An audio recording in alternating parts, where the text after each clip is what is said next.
Ok, comenzaremos a explicar un poco sobre lo que sería el potencial de acción a través del siguiente esquema y enfocado más específicamente a una célula neuronal como lo vimos en clase.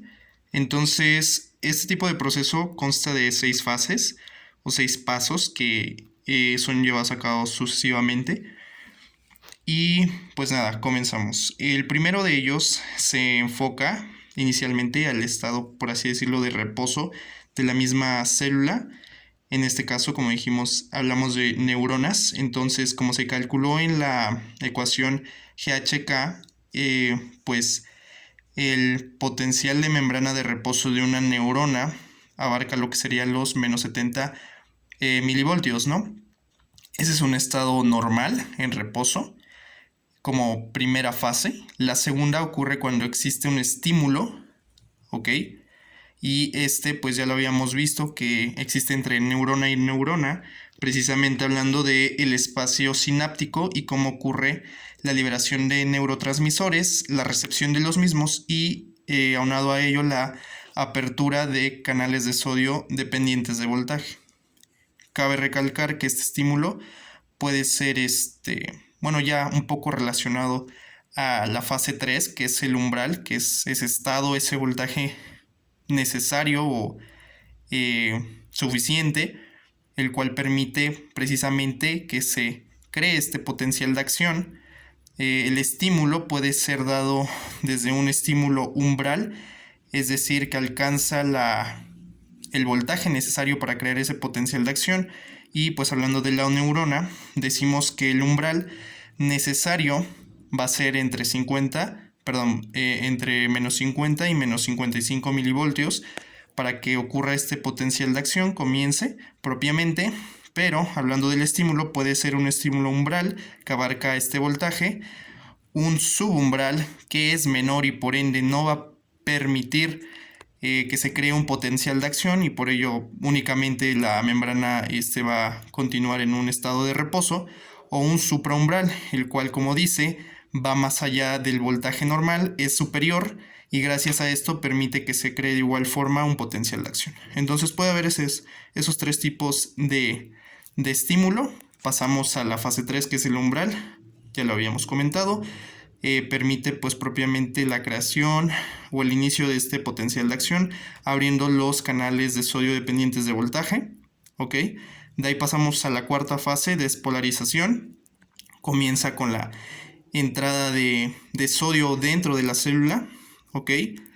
Y por ello este alejamiento, ¿no? En cuanto al potencial de membrana de -70 para buscar precisamente el potencial de equilibrio del propio ion, es decir, de 66 milivoltios.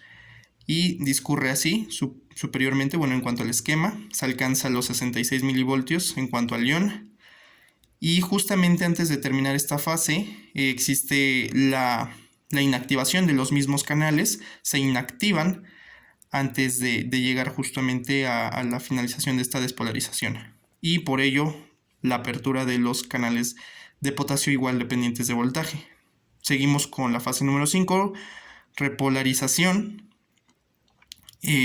la cual involucra únicamente la apertura de canales de potasio dependientes de voltaje, la salida de los iones, para que de esa forma, de esta cúspide que alcanzamos en cuanto a potencial de membrana, comience a disminuir, ya que pues como sabemos el potencial de acción dura relativamente muy poco, alrededor de 2 milisegundos.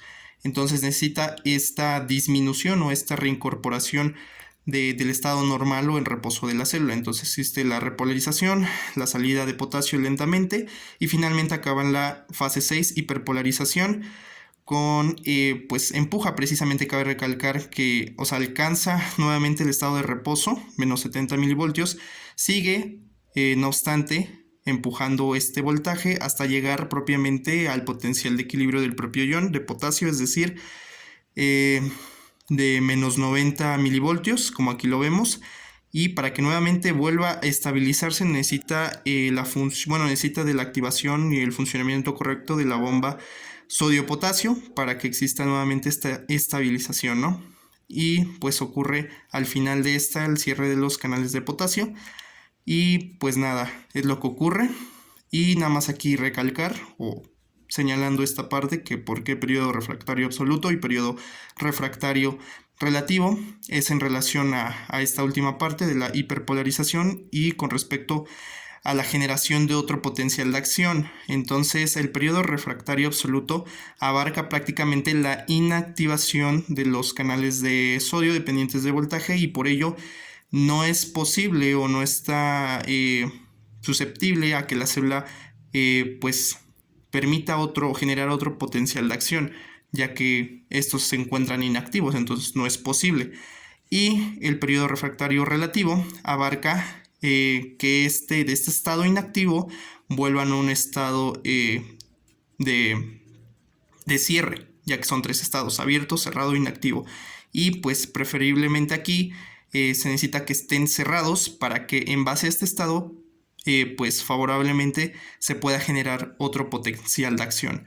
Entonces prácticamente señalar esta parte igual, que pues dentro de la hiperpolarización existe un periodo refractario absoluto, inactivos, no se genera otro potencial de acción por las mismas condiciones, y el periodo refractario relativo, en el cual pues debido a su estado de los canales que están cerrados, es susceptible a que se cree otro potencial de acción.